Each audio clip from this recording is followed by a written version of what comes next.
716-748-0022. That's 716-748-0022. Get to listen to God and Mary anywhere, anytime. Dial your mobile phones now.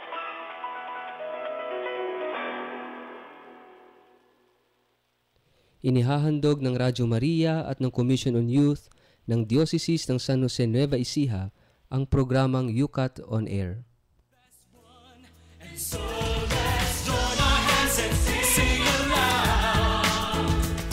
Let's show the world, let's show them how that the only way to make the world as one is to follow the way of love. Maligayang pakikinig po sa inyong lahat. Ito po ang programang UCAT on Air na sumasahing papawid mula dito sa Commission on Social Communications ng Diocese ng San Jose Nueva Ecija.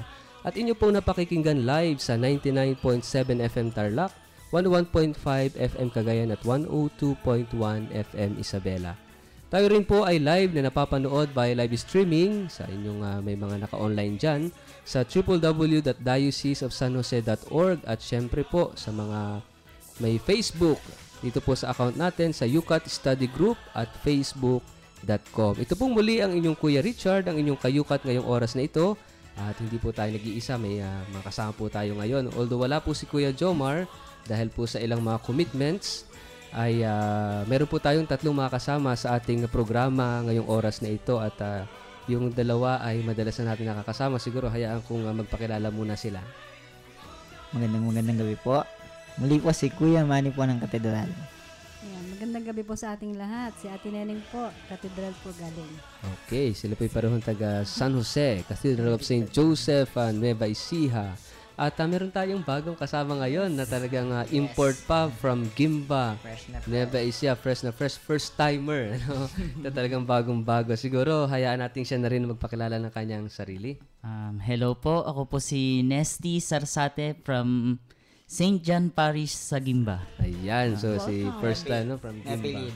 Oo, kompleto yan. At bago po tayo magpatuloy sa ating sama-samang talakayan, bago na namang kwentuhan na talakayan sa katisismo ng mga kabataan. Very exciting kasi napakaganda na naman ang topic natin ngayong oras na ito. Tayo muna ay mananalangin at pangungunahan po tayo ni Ate Neng sa ating pambungad na panalangin.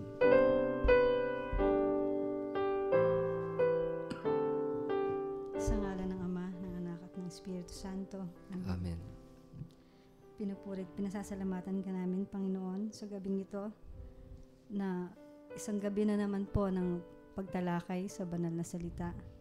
At nawa po, Panginoon, mabigyan namin ng kasagutan sa tulong ng UCAT ang mga katanungan. Panginoon, hinihingi rin po namin ng inyong basbas at biyaya sa aming lahat, sa aming pamilya. At itinataas din po namin, Panginoon, naming mga kababayan na nagdaranas ngayon ng paghihirap dahil sa bagyo. Tulungan mo po sila, Panginoon, na malagpasan ang mga ito. Salamat po sa lahat ng mga biyayang pinagkakalob niyo sa amin, Panginoon. At ang lahat ng ito hinihiling namin sa ngalan ni Kristo ng aming Panginoon. Amen. Sa ngalan ng Ama, ng Anak at ng Espiritu Santo. Amen.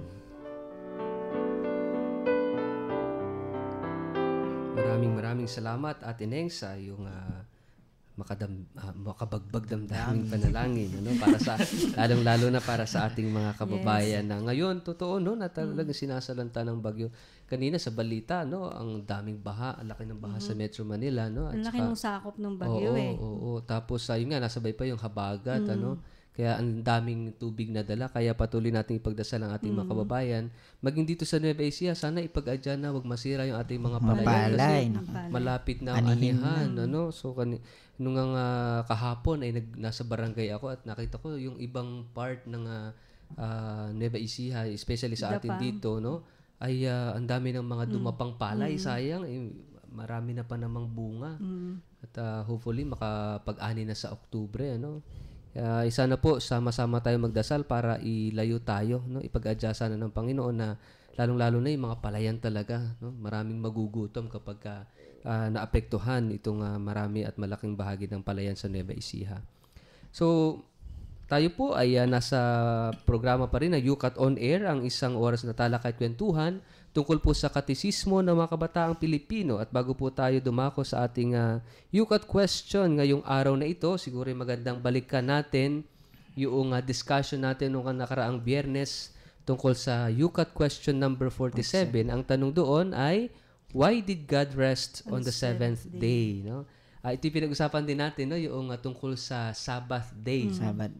At napag-usapan nga natin kung natatandaan ninyo, Kuya Manny, at Ate Neng, that we are not Sabbath people. Tayong mga Kristiyano, we are not Sabbath people, but we are An Easter people. No? Dahil ang sinusunod natin ay ang muling pagkabuhay ng ating Panginoon.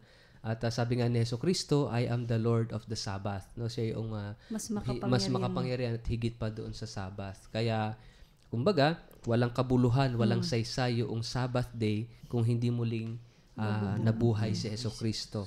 At nagkaroon ng kahulugan lahat yan noong si Jesucristo ay magkaroon o muling mabuhay dahil yung pananampalataya natin ay nakasentro sa pagkabuhay ng ating Panginoong Jesucristo. But anyhow, ang sinasabi sa atin ng Sabbath, no, ay ito ay kwento, no, ito'y biyaya para sa ating lahat na mula sa Sabbath tayo ay dinala doon sa kamalayan ng muling pagbuhay ng Panginoon, no? Na yung ang diwa ng Sabbath, sinasabi rito na ito yung rest, no? When God rested after creation. Pero sabi nga natin, ang Diyos ba ay napagod, no? At ang gamit na salita, ito we should not interpret this literally, no? Dahil ito merong malalim na pagpapakahulugan sa atin, no? Pero isang mahalagang diwa ng Sabbath yung rest talaga. Na even creation kailangan mag-rest. Tayo rin, no? Tayo rin bilang mga tao, we work, no? At napakahalaga din na tayo rin ay magpahinga. Pero hindi naman puro pahinga. iba yung puro pahinga, no? Na tayo rin nagtatrabaho and we should not abuse our body, no, ourselves, no? At kailangan din nating magpahinga. Ganun din. Para ma-refresh man lang. So, iyon naman yung magandang diwa ng Sabbath. But anyhow, sabi nga natin, yung tayo mga Kristiyano, nakasentro tayo sa pagkabuhay ng ating Panginoon. Ano? At ngayon nga, siguro karugtong nung ating discussion nung topic last Friday tungkol sa creation, tungkol sa Sabbath. Ngayon, napakaganda naman ng tanong.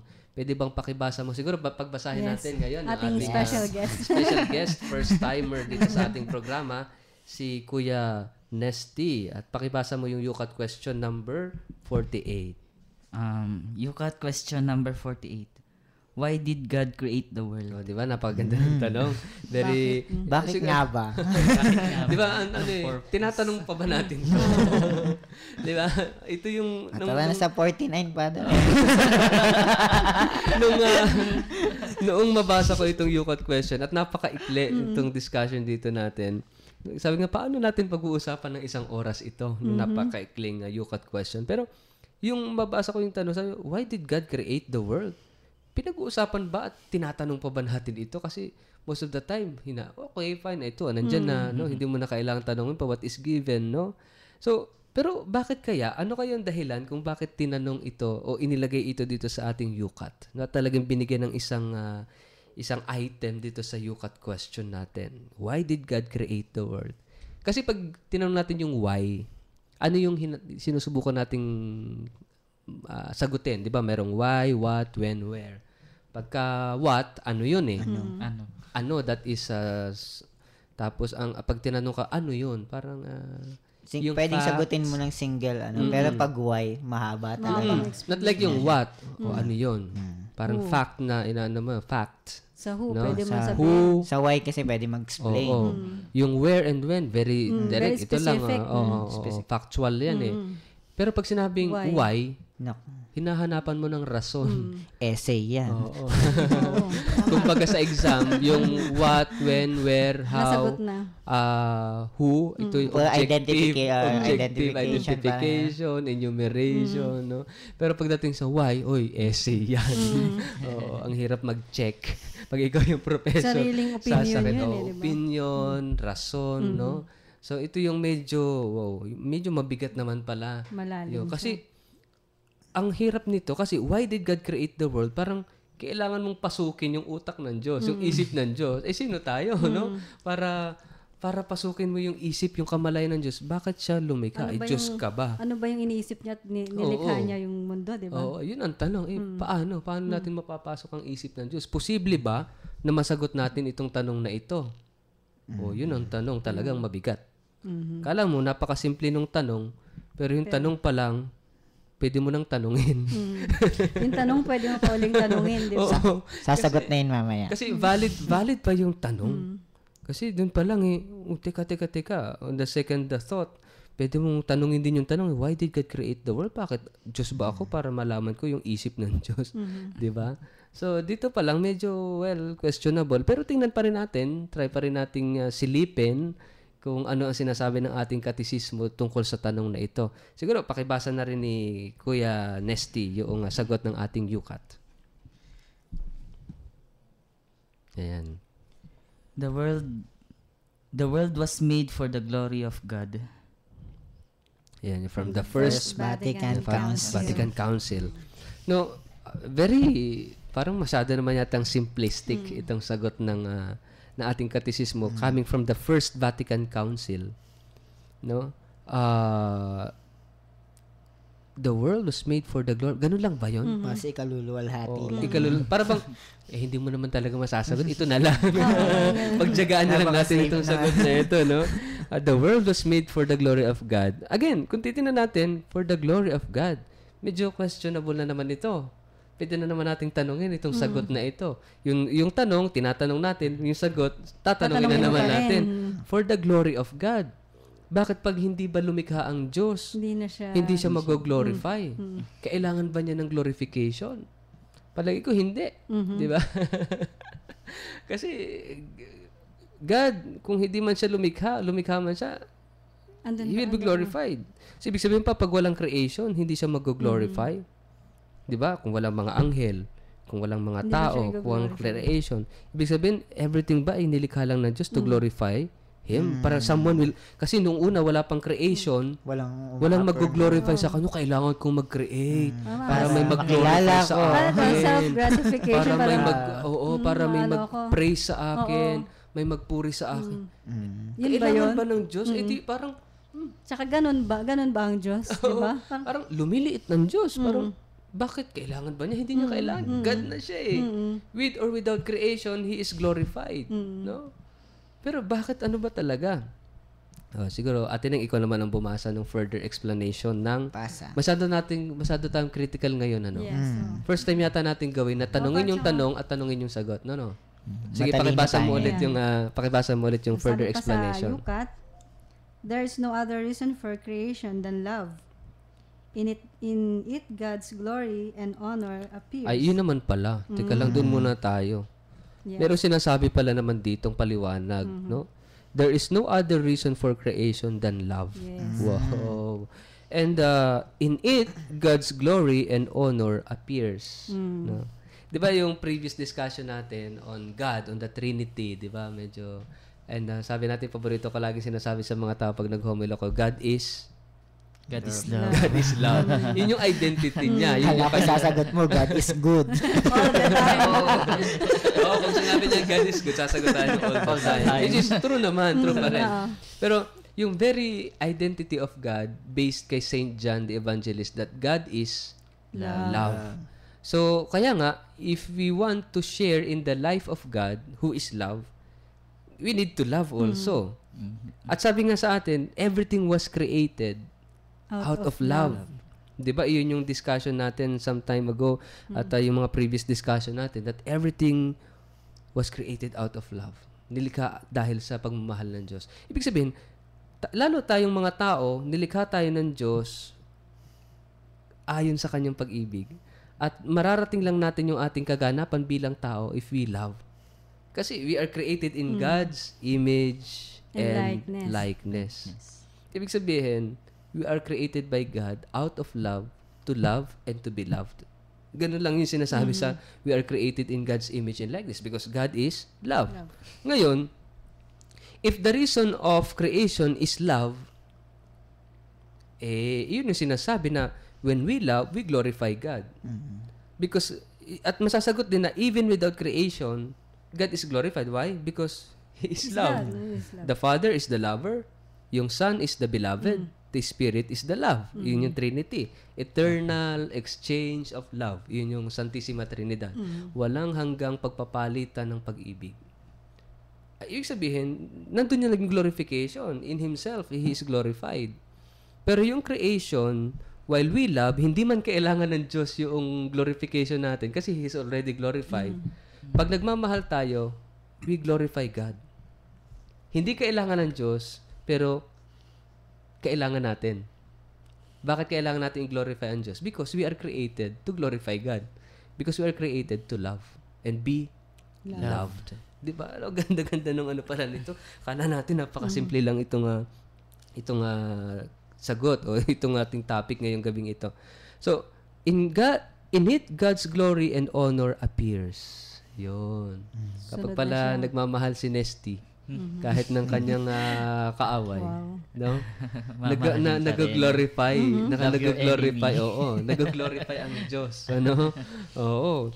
At dahil nga siya, mahal ng Diyos at nilikha ng Diyos para magmahal, so kahit kapag pala nagmamahal siya, He gives glory and He gives honor to God. Ang ganda yan, no? And it gives meaning. It gives us reason why we are here on earth. Lahat ng bagay nabibigyan ng dahilan. Kasi, why did God create the world? Una, hinahanapan natin ng reason bakit umiiral tayo. Bakit ka nandito? Bakit tayo nabubuhay? Bakit may mga ganito? Bakit may masamang tao? Bakit may mabuting tao? Lahat nabibigyan ng reason because of this. Pwede mo bang pakibasa ko, Yamani, yung continuation ng sagot doon sa ating yukat?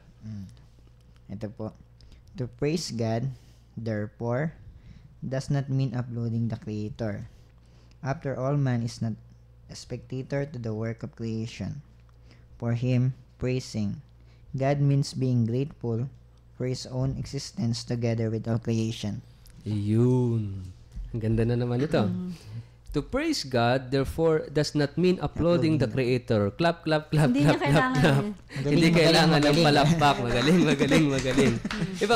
Ibang ganito kapag ba pinasalamatan natin o pinuri natin ang Diyos, kapag nagdasal tayo sa Kanya, nag-worship tayo sa Kanya, nagbibigay tayo ng praises and worship na ganyan, nagdasal, nadadagdagan ba yung pagka-Diyos niya? Palagay ninyo? Kasi Diyos na siya eh. Hindi na niya kailangan pa na yung...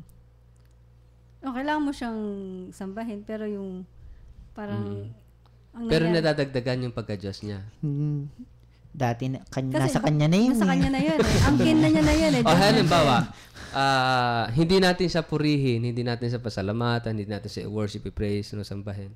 Nababawasan ba yung pagka-Diyos niya? Diyos pa rin siya. Hindi pa rin. O anong saysay? Bakit tayo nagpe-praise, nagwo-worship? Bakit tayo nagdarasal? Bakit tayo nagsisimba? Bakit kumakanta ng Alleluia? Bakit kumanta ng papuri? Hindi naman pala niya kailangan yan eh. Kasi nga Why do po, we need diba? to do that? Love pa rin. Hindi, ang tanong is why? Why do we need to do that? Hindi naman pala kailangan ng Diyos sa mga praises and worship natin. Bakit yung mga charismatic groups, yung mga nagpe-praise na ganyan, praise the Lord, no? Hindi naman pala kailangan ng Diyos yan eh. Why do we need to do that? Diba? Oo nga, no. Bigla ako na ba? Sagutin mo nga. Sagutin mo. Sa'yo, baka may gustong isabihin si Kuya Nesty. Siguro, bilang pasasalamat siguro. Pasasalamat. Thanking God. Bakit? Pag nagpasalamat ka ba sa Diyos, madadagdagan ba yung pagka-Diyos o mababawasan pag hindi? Hindi pa rin po. Hindi naman pala kailangan ng Diyos yung pasasalamat natin. Pero pero may pa rin, Father. Hindi lang yung... Hindi ko kasi, ma-explain. may lalim. Parang, hindi na niya kailangan pang i-glorify. Kasi Diyos na siya eh. Pero, nga sabi ni Kuya Nesty, yun yung human natin, magpasalamat eh. Pero kailangan kaya ng Diyos yung pasasalamat natin? Ako po, siguro pananampalataya pa rin eh. Pwede. Pananampalataya eh. Ginawa Kasi, ko ng diba? Diyos na nakapaloob na yun eh, sa, kumbaga sa cells, parang, na yun, pasasalamat, parang, na yun eh, automatic na yun na, pag may mga ganito, magpapasalamat ka. Parang ganun. Tsaka- Human nature, parang ganun. Oo. Maging grateful ka. Oo. Ganun. Kanina pa nga umaano sa akin to yung why God create. Siguro siguro para maparamdam niya rin talaga kung ano yung love na sinasabi niya. Eh bakit yung Father nga, He loved the Son very much. At yung Son naman, kaya nga yung Son is the beloved. He receives the love of the Father. At yung love na yon between Father and the Son is the Holy Spirit.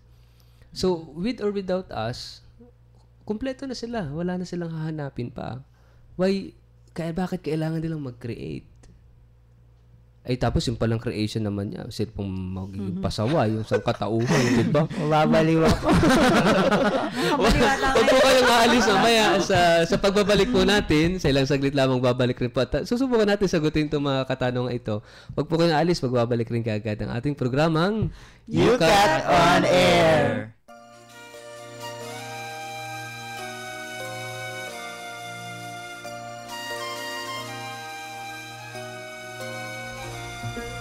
Kay Kristo iaalay ang buong puso mo.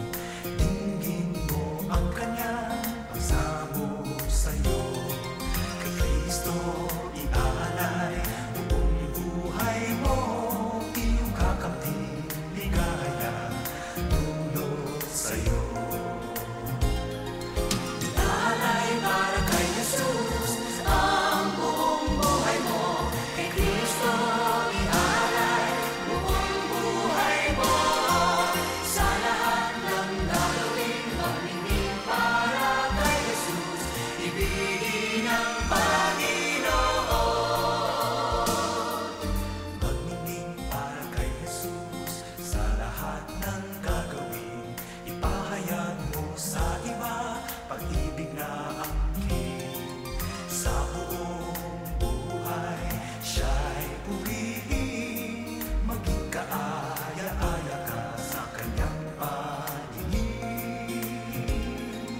Ilalay para kay Jesus ang buong buhay mo. Kay Kristo ialay buong buhay mo. Sa lahat ng gagawin, magnining para kay Jesus. Ibigin ang Panginoon.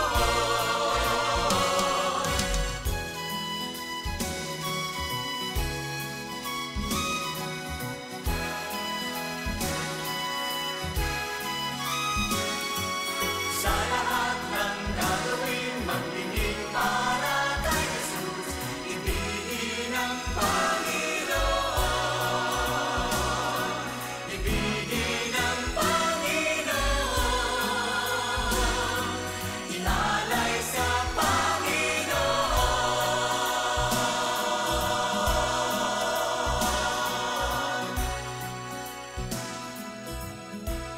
Nagbabalik po ang programang UCAT on Air. Ito pong muli ang inyong Kuya Richard, ang inyong kayukat ngayong oras na ito. At kasama pa rin natin.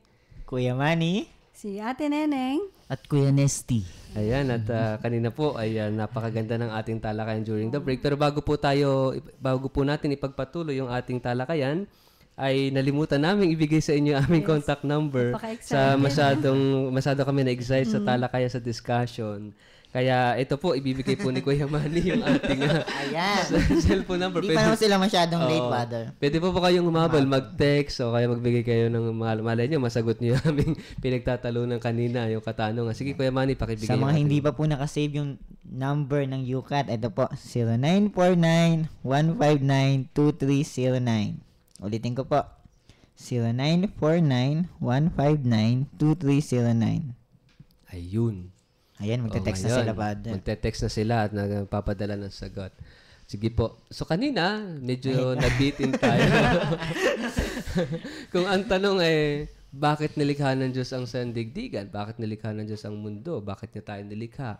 Eh sabi noong sagot sa katekismo natin, to glorify God. Ngayon, kailangan ba ng Diyos na lumikha pa para meron lang mag-glorify sa Kanya? Diba? Eh, bakit pa tayo? Sabi natin, hindi pala mababawasan o madadagdagan ang pagka-Diyos ng Diyos kung tayo ay magdasal o hindi magdasal, kung tayo magpuri o hindi magpuri, tayo magpasalamat o hindi magpasalamat. And so, why do we need to pray? Why do we need to worship Him? Why do we need to praise Him? Why do we need to do this, to do that, no? Kung hindi naman pala kailangan ng Diyos. Palagay nyo. Ginulo mo yung... Nagulo pa yung ating utak niyan. Maganda yung sagot niyo actually kanina na iba-iba. Sabi mo, ano yung Kuya Manny? Sagot mo? Faith. Oo. Tapos It's human nature na human maging, nature. maging grateful, ganyan. Oo. Grateful sa Oo, kanya. sa kanya maging mapagpasalamat. Actually, yung tanong ay, kailangan ba ito ng Diyos? Totoo naman yung sagot natin, hindi. Pero para kanino? Yung pagpupuri, pasasalamat, yung pagsamba, para kanino, bakit kailangan natin gawin?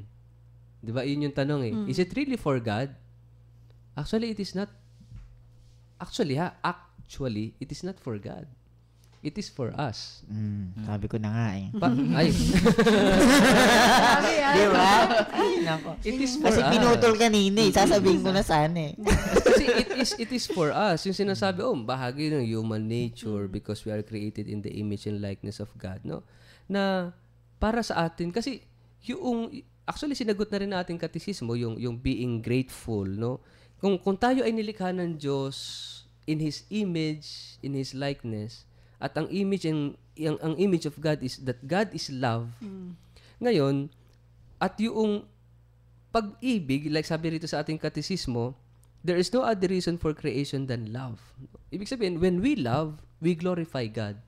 When we love, we give praise to God. When we love, we thank God. So yung love na yon is actually for us. Kasi when we love, we realize who we are and what we are.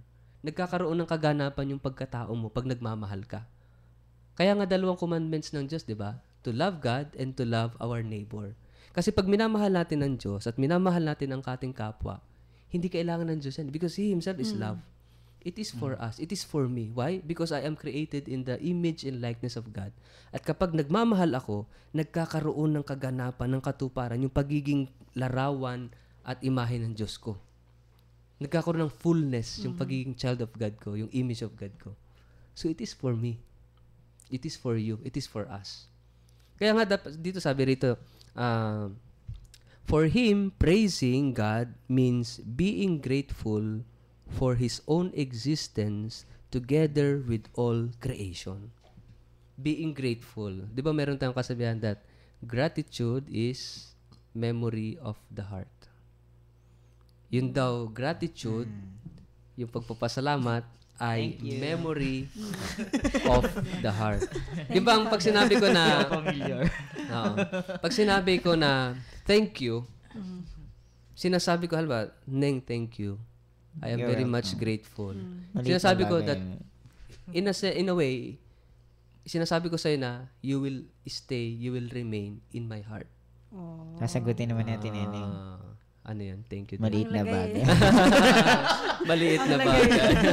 Maliit na bagay. Oo. Pero syempre, So, you're ito yung napaganda ng ano natin, no, ng talakaya na, yun pala, we really need to praise God.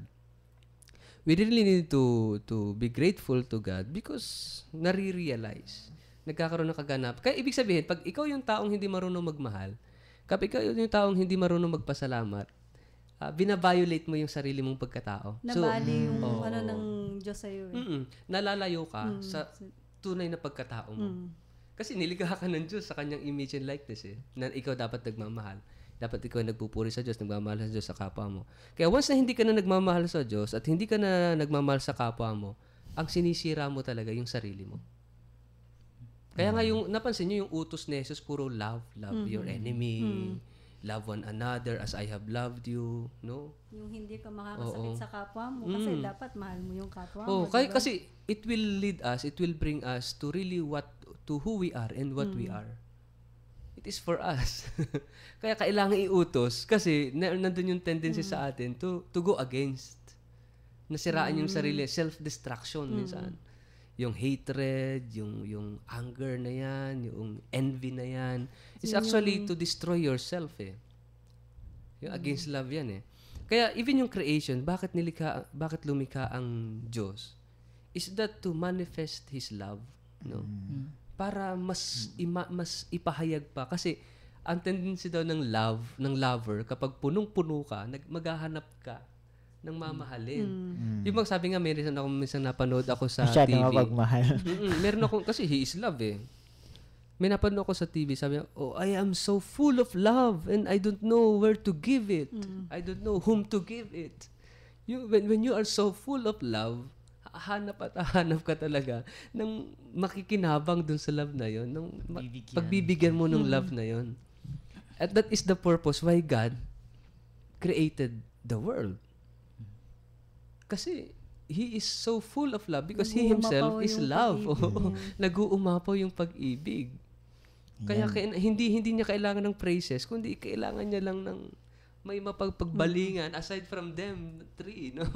Na community of three. Gusto niyang i-share someone or something who will share in his life of love. Para spread yung love. Diba? Parang bloodletting. Kailangan natin yan. Love-letting ngayon. Ayan. Wow! Ganda na. Diba parang Maraming makikinabang sa love-letting natin. Kaya halimbawa sa mga karanasan natin, yung mga love stories natin. Actually, yung mga love experiences natin, yung human love, no, kasi merong of course divine, no. Ano yan mga patikim ng pag-ibig ng Diyos. But sometimes pagdating sa human level, yung human way of loving, diyan tayo nagkakatalo-talo, iba-iba. And yun nga, yung kalaban, yung demonyo, para ma-distort, para sirain tayo, because we are created in God's image and likeness. Sa halip na love, doon pumasok yung lust. Diba? Yun na yung Ito yung negative, distortion ng negative love. Hindi actually negative Distortion. Yung negative is total opposite of love Pero yung sinabing distortion, iti-twist mo, iibahin mo yung meaning of love. Ayun. Yun ang nakakatakot concept ng doon. love Yes. nabibigyan ng Idi-distort. No, sa halip na love, gagawin mo ngayon, iba-iba na ang definition. Definition. Yes. I make love with you, no? Love is dictionary. Meron ng tinatawag, I love my pet, I love my dog. May ganyan. May mga superficial love, mga ganyan. May mga puppy Imaginary. Imaginary love. Meron ako nun. Ewan ko, si Kuya Nesty, ano bang experience of love mo? Puppy love. Ang laki mong papi. Puppy dog love na yun. Yan, di ba nabibigyan siya ng mga meaning, pero nawawala talaga yung... Pero Father, sana magkaroon ng mga boot na ganyan. Love-letting. Love letting. Oo. Maraming makikinabang niyan. Oo, pero napakahalaga ng napakahalaga maunawaan talaga natin. Ano ba talaga yung love? And how are we going to really understand love? Palagay ninyo. What is love? Pag i-define natin. Di ba medyo mahirap? Love is God. Ano yun, sabi, para daw, para daw maintindihan natin yung what really love is, we have to sometimes also understand. Pag hindi mo kayang i-define ng isang term, minsan kailangan tingnan mo yung opposite. At mas maintindihan mo ano talaga yung gusto mong malaman. So what is the opposite of love? Hate. Hindi. Hatred. Hindi. Lust. Ay, Lust? negative. Related sa lust. Related sa lust. Start lang. To love, no? To love means, the opposite of to love is, sabi ni Pope John Paul II, the opposite of love, to love is to use. Use. Manggamit. Kasi, bakit ganun yung sabi niya? Kasi, sa relationship, sa context of relationship, kahit matagal na kayong magkaibigan, pero kapag ang tingin mo sa kanya is an object of your passion, of your desire, that is not love. Parang You sa are just- pelikula dati. You are just Father. using the person. Sinabing ganun, mahal mo ba ako kasi kailangan mo ko? O kailangan kailangan mo ko kaya ako? Ayan, mga ganun, di ba? Actually, that perfect yan, yung mahal mo ba ako kasi kailangan mo ako? O kailangan mo ako kasi mahal mo ako? Oh. Kaya lang, yung term na kailangan, doon tayo magkakatalo Kasi pag sinabi mong kailangan, nandun yung sense, yung parang utility, yung gamit, Isa kang no? object, Isa kang object, isa kang kailangan. Kailangan ka kasi meron kang benefit sa akin. Paano kung wala na? 'Di ba? Paano kung hindi ka na kailangan? Mahal mo Hindi pa na ba? Oo, Alam. mahal mo pa rin ba? No? Paano kung Kailangan ka lang. Oo, kasi paano kung hindi na kailangan? Mahal mo pa rin ba? No? Ang sinasabi ni Pope John Paul diyan, bakit yung to use? Sometimes pagka mayroong element of using kasi utility, yung benefit lang tinitingnan mo sa isang tao mapapala. Tsaka Paano pag mapapakinabangan. Oo, yung satisfaction, no? I will be satisfied. Bakit tayo? Gusto kitang kasama kasi pagkasama kita parang ang sarap sa pakiramdam. Paano kung hindi na masarap sa Yeah, pakiramdam? oo, diba? Gusto mo po bang makasama siya? No? Kasi ang saya-saya ko pagkasama kita. Paano kung hindi ka na feeling mo hindi ka na masaya kung kasama mo siya? No? Yun. Kaya minsan hindi long lasting yung relationship no? Mahirap talaga intindihin yung love minsan, no? Kaya ang love daw, sabi ni Pope John Paul, ni Saint John Paul II, no, is really to consider the person, not as a thing. No? Consider mo siya as a person, as another me. As another me, ibang ako, isa pang ako. Kasi if you love yourself, mamahalin mo siya na isa pang ikaw. To love the other as another me. So ito yung really love, no? Person to person, not a person to an object relationship, no? Kasi ganun yung treatment sa atin ng Diyos Kaya nga we are a human person. God is a person. May Father, Son, and Holy Spirit. Community of persons. At hindi tayo bagay. No, we are persons. We are not a thing. Kaya nga ang tawag sa atin is a human person, not a human thing. But a human person. No? Kasi we are created in God's image and likeness as a person. Kaya, person-to-person relationship. Kaya nga, personal relationship. Personal relationship. Kaya kailangan talaga, Father, makilala mo yung Diyos Yes. para magmahal ka. Kasi without Him, hindi mo talaga maintindihan ang love. Titignan mo lang ang isang tao as an object. Oo. Kaya nga yung actually yung sa temptation doon sa Eden, Garden of Eden, 'di ba yung fruit of the tree of knowledge of good and evil? Bakit ipinagbawal ng Diyos? Yung good and evil. Kasi sinasabi lang naman ng Diyos, hindi ikaw ang basihan ng good and evil. Ako lang ang nakakaalam. Huwag mong kakainin yan, huwag mong pakikialaman yung basihan ng good and evil. Kasi pagka ang tao naging basehan ng good and evil, ayan ang nangyayari. Yung love dinistort na. Ako na ito ang pangunawa ko ng love. Wala kang pakialam. Walang pakialam ang religion, walang pakialam ang ganito, wala kang pakialam basta kung ano yung paniniwala ko, yun na yun. Yun ang concrete na karanasan, concrete na pagpapaliwanag ng pagkain doon sa fruit of the tree of knowledge of good and evil.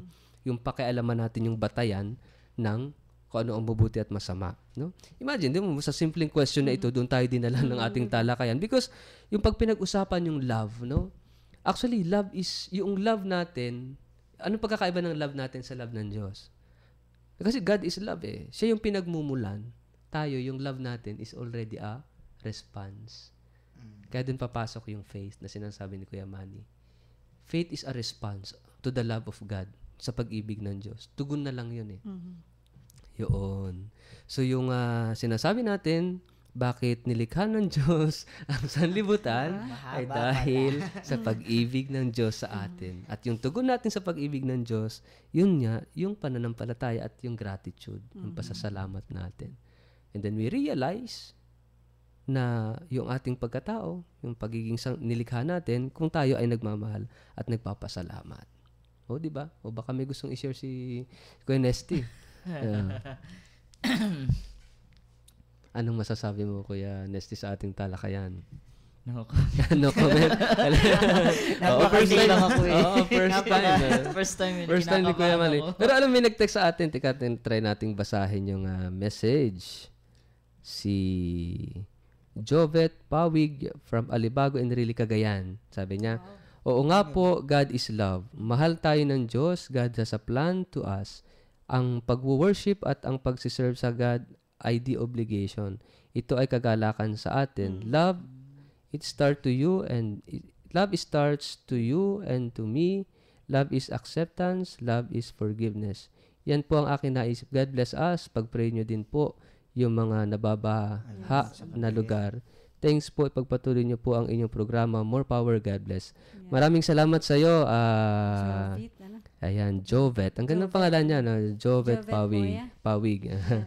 Ayan, from Ay, ingat sa mga taga Alibago, Cagayan, ano? Enrile Cagayan. Opo. At sa sinesenyasan na naman tayo ng ating ayan, meron pa nag-text sa atin. Hi daw. Hello. Hello. Good evening, salamat po sa inyong programa. Napalakas po ang paniniwala ko kay God. Oh, Ayan buti po. naman. Ayan, Sana salamat. nakatulong. Okay po. So mamaya po sa pagbabalik ng ating programa, bibigyan natin ng paglalagom at baka may gusto pang i-share itong ating mga kasama rito sa programa. No? Huwag po kayong aalis at sa ilang saglit ay magbabalik rin po kaagad ang ating programang Yukat on Air!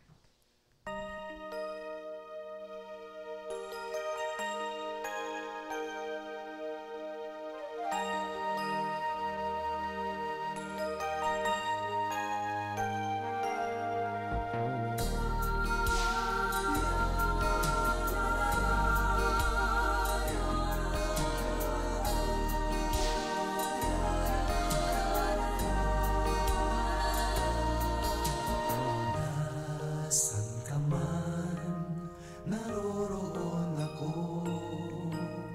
Sa kahirapan, siya ring gabay sa'yo. Sa bagyo ng buhay ay ako ang siyang aakay sa iyo. Anumang sigwa, akong karamay mo. Kahit saan panahon ng buhay mo, di magbabago ang pag-ibig ko sa'yo. At sa bawat oras at araw, hanggang ko sa pananay ikaw, ika'y nasa akin ay maaagaw.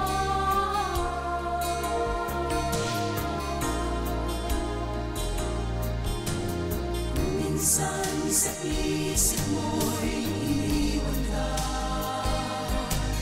na nag-isa sa walang kasama sa lahat ng sandali.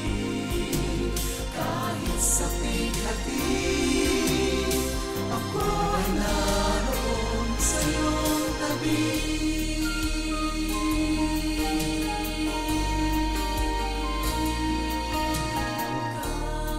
Kahit saan panahon ng buhay mo, di magbabago ang pag-ibig ko sa'yo. At sa bawat oras at araw, tangang ko sa pananay ikaw, ika'y nasa akin ay maaagaw.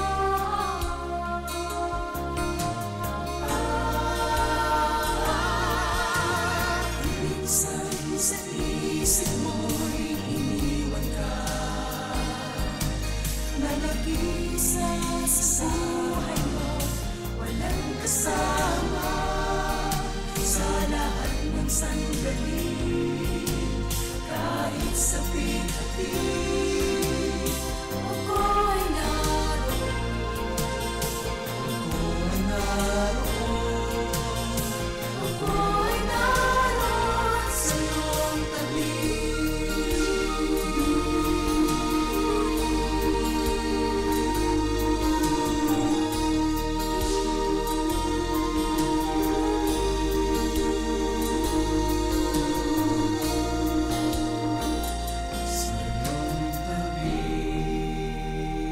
Nagbabalik po ang programang Yukat on Air. Ito pong muli ang inyong Kuya Richard, ang inyong kayukat ngayong oras na ito. Kasama pa Kuya rin natin. Manny.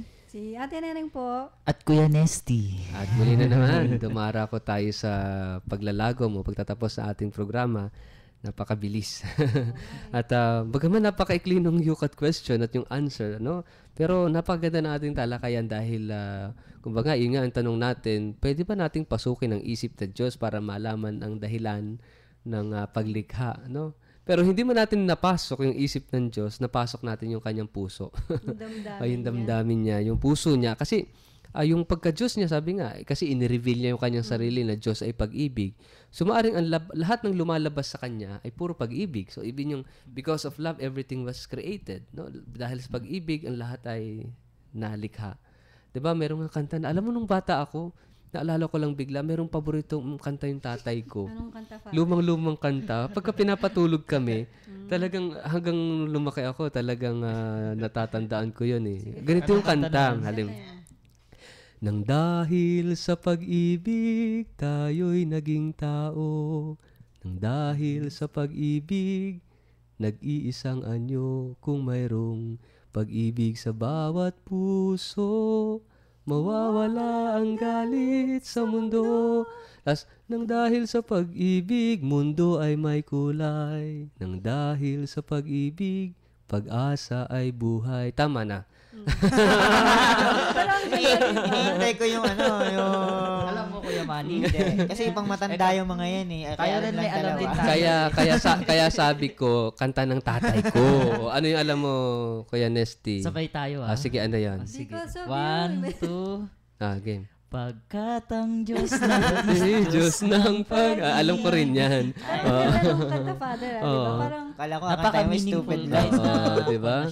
ang ganda Nung lyrics, ano? So, nang dahil sa pag-ibig, so lahat ay nilikha. Kasi, sabi nga ni San Maximiliano Kolbe, only love creates. Solo amore crea. No, ibig sabihin, everything really was created because of love. At para sa tao nagmamahal, maraming nakikreate, maraming nabibuild. Una, relationships. Sa tao nagmamahal, it builds relationship. No? Kaya nga ito rin eh. Pero outside love, apart from love, distraction. Talagang distraction, division, no, distortion, no, lahat ng nakakasira, no? Kaya if we need to create, if we need to build, we really need to love, no? So ito po yung pinag-usapan natin sa ating halos isang oras sa kwentuhan at talakayan tungkol po sa katisismo ng ating simbahan. So let us love because love creates, no? At darako na tayo sa mga pagbati. Ayan, paborito ni Kuya Manny. Siguro unahan na natin si Kuya Nesty, no? First timer natin, mga gustong batiin. Binabati ko po pala lahat ng mga taong simbahan, especially sa PYM, sa parish priest namin. Father Cesar Vergara, Father Baby. Yung mga ka-PYM po namin, si Da Jane, si Mika, si Paul, at yung mga hindi ko na matandaan pero sa inyo. Oo. Yung paboritong bati ni Kuya Manny. Ako na babati. Sige, Kuya. Hi, Ate Lynn. Hi, Ate Josie. Ay, lagi. At saka si Edu. Wonder Twins yan. Wonder Twins. Wonder Twins. Actually, laging binabati ni Kuya Manny. Hindi nakakalimutan ni Kuya Manny. Lagot ako. Listeners. Oo. Ayun. Ayun, Sa lahat ng mga in love. Oo. Those love. Oo. Ayan. Ako na. Ayan. Muli, pasasalamat kasi ang ganda ng topic natin. Tsaka, binabati ko yung mga avid listeners nga ng UCAT. Sana dumami pa kasi nararamdaman ko marami. May tatlo nagiging na. interested. May 3 na. Hindi, Father, birthday din natin Neneng mamaya na. 18 na siya. Wow. Countdown. Ayun. Mataas na yung rating natin. Hindi lang kay Kuya Edu, di ba? Hi, Kuya Edu. Ayun. May nagtanong naman sa atin, kailan baka sa susunod na talakayan na natin na sagutin ito. Tanong ko lang po anong kaibahan ng Diyos sa Panginoon. Maganda explain natin ito kasi yung pagkakaiba nito makikita natin ito sa even sa scripture yung Diyos kasi is like ginamit ito as Yahweh, no? Pero yung Panginoon ginamit na Adonai, no? Anyway, pag-usapan po natin ito sa susunod na talakayan natin, no? Kaya sana subaybayan niyo po. Father, yung Jehovah. Jehovah, Kay Yahweh, oo, yung mga yan. Ama. So, iba yung... Okay po. So, sa susunod po, sana po patuloy yung subaybayan ng ating programa. Ako naman gusto kong batiin, pasalamatan lahat po ng volunteers natin sa social communications, apostolate, at sa Commission on Youth, lahat po ng kabataang lingkod, no? Mga leader lingkod na kabataan. So, sana po ay patuloy tayong maging daan, instrumento ng ebanghelisasyon, lalong-lalo na sa ating kapwa kabataan.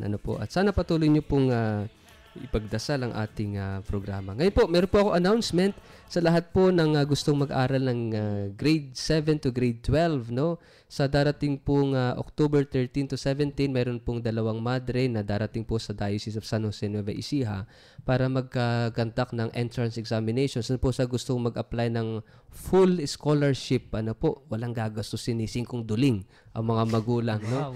Ito po yung technical school na para for boys and for girls na nagnanais mag-aral at hindi kayang papag-aralin ng kanilang mga magulang, pero may kakayahan, no, na mag-aral, at pero may kondisyon, handang mawalay ng sa kanilang mga magulang kasi yung pong eskwelahan ay nandoon sa Silang Cavite. Ito po yung Catholic school na pinatatakbo ng mga madre. Ako po personally ay doon nag-aral, no. Kaya napakaganda ho ng institution na yon, napakalawak, no. At ito yung technical school, parang Don Bosco, ano, may after skills, no, kasabay ng pag-aaral ng high school, ng basic education, at 10 to 12 tawag dito mga technical courses na accredited ng TESDA ang kanilang matatapos, like mayroong sa driving, sa automotive, ref and air conditioning, no, ang dami pa na recognize lahat ng TESDA, no po. Kung kayo po interesado, mag-text lamang po kayo dun sa hotline na itinext natin, o kaya makipag-ugnayan po kayo sa parish priest ninyo, lalo na po yung parish priest po dito sa Diocese of San Jose Nueva Ecija. October 13 to 17 po yung schedule. May mga parokya po na designated as testing center. So makipag-ugnayan po kayo sa ating mga kura paroko. So maraming salamat po. At tatapusin po natin ang ating talakayan sa isang panalangin.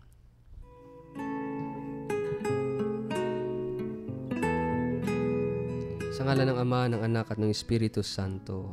Amen.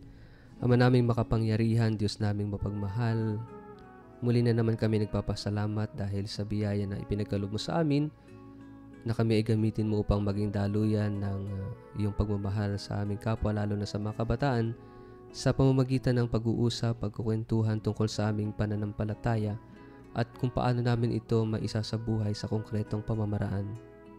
Aming Ama, sana po ay patuloy mo kaming gamitin na iyong instrumento upang marating namin ang puso at diwa ng aming kapwa kabataan, lalong-lalo na yung mga hindi pa nakakaramdam ng iyong pagmamahal.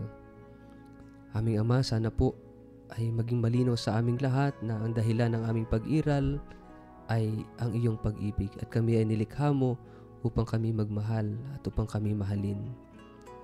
Nawa po, bigyan mo kami ng lakas at biyaya para kami manatili sa iyong pag-ibig upang sa ganoon ay patuloy kaming makalikha at makabahagi sa iyong patuloy na paglikha sa amin. Ang lahat pong ito aming isinasamo, dinadalangin sa pangalan ni Jesus na aming Panginoon kasama ng Espiritu Santo magpa sa walang hanggan. Amen. Sa ngalan ng Ama, ng Anak, at ng Espiritu Santo. Amen. So kami po ay magpapaalam. Unahan na ni Kuya Manny. Muli po, Kuya Manny po na nagpapaalam sa inyo hanggang sa susunod na Biyernes po. Ayan. Maraming salamat po sa pakikinig. Hanggang sa muli po. Si Ate Neneng po ito. At ito naman po si Kuya Nesty. Ayan, at muli po. Si Kuya Nesty from Ayun, may kasunod pa pala. Sana may second chance pa. Ay, meron. Marami pa, brother. Gusto mo ikaw na lahat susunod. Okay po, at maraming salamat po muli sa ating mga nakibahagi sa ating talakay, lalo na kay Jovet, no? From Cagayan. Sabi po niya, siya daw po ay membro ng Christian Church, ano ho? At nagagalak siya na naging bahagi siya ng ating programa. So, maraming salamat, Jovet. At muli po, ito po ang inyong Kuya Richard, ang inyong nakayukat ngayong oras na ito. At hanggang sa susunod na Biyernes, lagi po sana kayong mag-tune in sa Radyo Maria. Magkayukatan po muli tayo.